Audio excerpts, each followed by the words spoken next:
ہمارے اوپر ایک اعتراض کرتے ہیں۔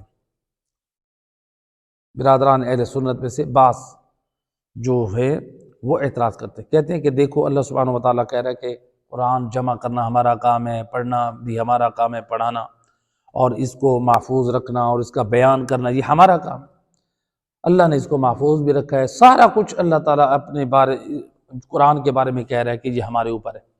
تو پھر یہ شیعہ حضرات کہتے ہیں، ہمارے بعض علماء کی کتابوں سے شیخ مفید اور دیگر شیخ طوسی بعض علماء کی کتابوں سے حوالہ پیش کرتے ہیں کہ شیعوں کی کتابوں میں موجود ہے کہ جب امام مہدی علیہ السلام تشریف فرمائیں گے، ظہور فرمائیں گے، تو اس وقت ان کے امام کے پاس جو ہے ایک قرآن ہے جو مولا علی علیہ السلام نے جمع کیا، اور وہ اس قرآن سے جدا ہے۔ تو وہ اس کو دلیل پیش کرتے ہیں کہ دیکھو شیعوں کا اس قرآن پر ایمان نہیں ہے۔ اچھا، اب روایات تو ہماری کتابوں میں موجود ہے کہ امام مہدی علیہ السلام کے پاس جو قرآن موجود ہے وہ اس موجودہ قرآن کی ترتیب سے ہٹ کے ہے، لیکن جو انہوں نے اعتراض کیا انہوں نے تعصب سے کام لیا، انہوں نے جو ہے وہ صحیح طرح حق ادا نہیں کیا۔ روایات موجود ہیں، ہمارے ہاں علماء کا نظریہ موجود ہے، لیکن ہم شیعہ اثنا عشریہ کا عقیدہ ہے کہ جو قرآن موجود ہے تمام مسلمانوں کی مساجد میں، یہ جو قرآن موجود ہے اس قرآن میں با بسم اللہ سے لے کر والناس کی سین تک یہ جو قرآن ہے اس پر ہمارا ایمان ہے۔ ہم کہتے ہیں کہ یہی قرآن پورے کا پورا با بسم اللہ سے والناس کی سین تک، یہ پورا قرآن امام مہدی علیہ السلام کے بعد جو قرآن ہے سارے کا سارا اس میں موجود ہے۔ اس قرآن میں اس قرآن سے نہ ایک حرف زیادہ ہے نہ ایک حرف کم ہے۔ اب دیکھیں انہوں نے بات نقل کی ہے اپنے انداز سے کہ مثلا شیعوں کی کتابوں میں جو ہے وہ روایت ہے کہ امام مہدی علیہ السلام کے پاس جو قرآن ہے وہ اس قرآن سے جدا ہے، لیکن وہ ہماری کتابوں میں صحیح طرح پڑھیں اور ہماری مراد اور مقصد کو بیان کریں۔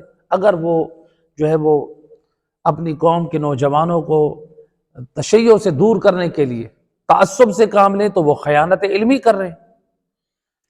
تو لہٰذا جو قرآن امام مہدی علیہ السلام کے پاس ہے وہ بالکل اسی قرآن کے مطابق ہے، نہ ایک حرف کم ہے نہ ایک حرف زیادہ ہے۔ اچھا، وہ قرآن اس قرآن سے فرق کیا رکھتا ہے؟ وہ قرآن جو امام مہدی علیہ السلام کے پاس ہے وہ قرآن جمع کیا تھا امام علی علیہ السلام نے، اس قرآن کو جمع کیا تھا امام علی علیہ السلام نے۔ کس ترتیب سے جمع کیا تھا؟ جس ترتیب سے قرآن نازل ہوا تھا، جیسے جیسے آیات نازل ہوئی تھی، جیسے جیسے صورتیں نازل ہوئی تھی، مولا علی علیہ السلام نے اسی ترتیب سے جمع کیا، اور جو یعنی ترتیب نزولی کا بھی خیال رکھا اور ترتیب تفسیری اور تفسیر نزولی کا بھی خیال رکھا۔ ترتیب نزولی اور تفسیر نزولی، ترتیب نزولی کس کو کہتے ہیں؟ یعنی جس طرح نازل ہوا مولا علی نے ویسے جمع کیا، اور تفسیر نزولی یعنی جس کی مذمت میں آیت نازل ہوئی نبی نے بتایا، نبی نے وضاحت دی، مولا علی علیہ السلام نے وہ سارا اس میں درج کیا۔ کس کی مذمت میں یہ آیت نازل ہوئی، کس کی مذمت میں یہ سورت نازل ہوئی، کس کی شان میں آیات نازل ہوئی، کن معانی میں یہ کس حکم میں یہ آیت نازل ہو رہی ہے، یہ کن احکام کے بارے میں یہ آیات نازل ہو رہی ہیں، یہ ساری اس میں شان جو نازل ہوئی تھی وہ بھی بیان کی گئی ہے اور جو ترتیب تھی وہ بھی بیان کی گئی۔ اب دیکھیں قرآن کے الفاظ اتنے ہی ہیں، با بسم اللہ سے والناس کی سین تک، لیکن اس میں فرق کیا ہے؟ اس میں اور اس میں فرق کیا ہے؟ اس میں اور اس میں فرق یہ ہے کہ جو ترتیب نازل ہونے کے ساتھ تھی اسی ترتیب میں جمع کیا ہے، اور جو نبی پاک صلی اللہ علیہ وآلہ وسلم نے آیات کی نشاندہی کی تھی، جو وضاحت دی تھی وہ اس میں موجود ہے۔ تو لہٰذا یہ فرق ہے۔ تو یہ کہنا کہ شیعوں کا قرآن جو ہے وہ اس قرآن سے جدا ہے، یہ غلط ہے۔ یہ شیعہ اثنا عشری پر یہ ایک تہمت ہے، اور یہ تعصب سے کام لیا جا رہا ہے، اور یہ ایک خیانت علمی ہے یہ۔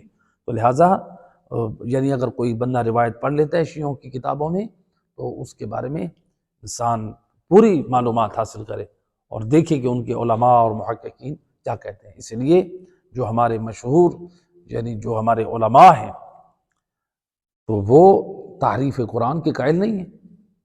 ہم کہتے ہیں کہ باب بسم اللہ سے لے کر والناس کی سین تک جو قرآن جو موجود ہے یہ پورے کا پورا موجود ہے، نہ اس میں ایک حرف کم ہے نہ ایک حرف زیادہ ہے۔ یہ بھی ایک تہمت لگائی جاتی ہے کہ شیعوں کا جو قرآن ہے اس کے 10 پارے بکری کھا گئے، ہاں جی، یہ ہماری طرف ایک نسبت دی جاتی ہے۔ حالانکہ اگر تحقیق کریں تاریخ میں کچھ اور بیان ہوتا ہے کہ کس کی بکری نے جو ہے وہ 10 پارے کھائے تھے۔ ہمارا قرآن یہی ہے جو 30 پارے ہیں، باب بسم اللہ سے لے کر والناس کی سین تک، یہی قرآن جو ہے یہ حق ہے، اور اسی پر ہمارا ایمان